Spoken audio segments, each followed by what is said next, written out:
Hey, thanks so much for tuning into the Daily Dose for Spiritual Growth. We are continuing to talk about this theme on evangelism, sharing our faith. And even by me saying that, that can feel a little bit cringe worthy because you may feel like you're not good enough to share your faith. You feel like maybe you don't know enough about the Bible to share your faith. You may feel like you're not equipped enough to share your faith. And how do you do it? There's fear, there's insecurity, there might be even pride that wells up, and we can come up with justifications or excuses for why you shouldn't share your faith or why we can't share our faith or it's not the right time to share our faith. And I want to be an encouragement and a challenge to you today, as it is for me as well, as I get challenged and convicted every time I read his word. We're going to be in First Corinthians chapter 2 today and talking the Paul's letter to the church of Corinth and encouraging them of how he approached them and what he used and what was his angle and his perspective when he came to sharing his faith and sharing the good news of Jesus Christ. He says this, 1 Corinthians chapter 2, starting verse 1 says, "When I first came to you, dear brothers and sisters, I didn't use lofty words and oppressive wisdom to tell you God's secret plan."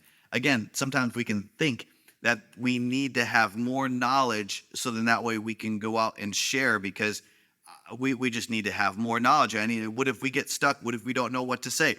And listen, he says, I didn't use lofty words. I didn't use impressive wisdom to tell you God's secret, for I decided that while I was with you, I would forget everything except Jesus Christ. And I think that's what we have to go back to. We have to go back to, and so many times we can use the lofty wisdom and knowledge, the knowledge of this world to think like, oh, we will try to convince, we will try to manipulate, we'll try to force someone to believe because my way is better than their way. And what we need to do is we need to forget everything else and just remember who Jesus Christ is, the one who was crucified.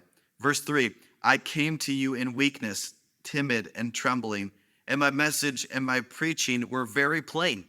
Rather than using clever and persuasive speeches, I relied only on the power of the Holy Spirit. I did this so that you would trust not in human wisdom, but in the power of God. And that's my encouragement to you is that we shouldn't trust in our own intuition. We shouldn't just trust in our own knowledge, but we need to access the power of the Holy Spirit. Acts chapter 1, verse 8, it says, but you will receive power when the Holy Spirit comes upon you to be his witness. That is what God has called us to do. That is the power that we have access to. So let's not use a lack of knowledge, a lack of wisdom to justify our lack of sharing our faith. You know what we have the power of the Holy Spirit. And so let's choose to do that. And guess what? That is a great place to be, as humbling ourselves to say, you know what? I'm not good enough to share my faith. I don't know exactly what to say.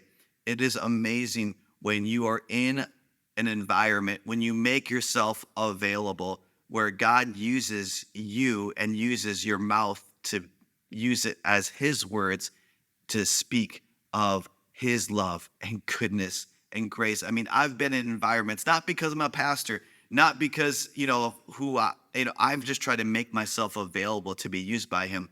I've been in environments where I know what I am sharing, what I am communicating to somebody, that was not from me.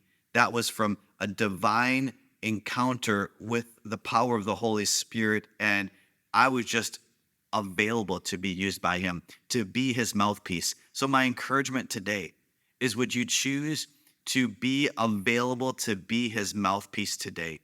Would you not allow your shortcomings, your failures? Hey, we all have them, but let's not use them as an excuse.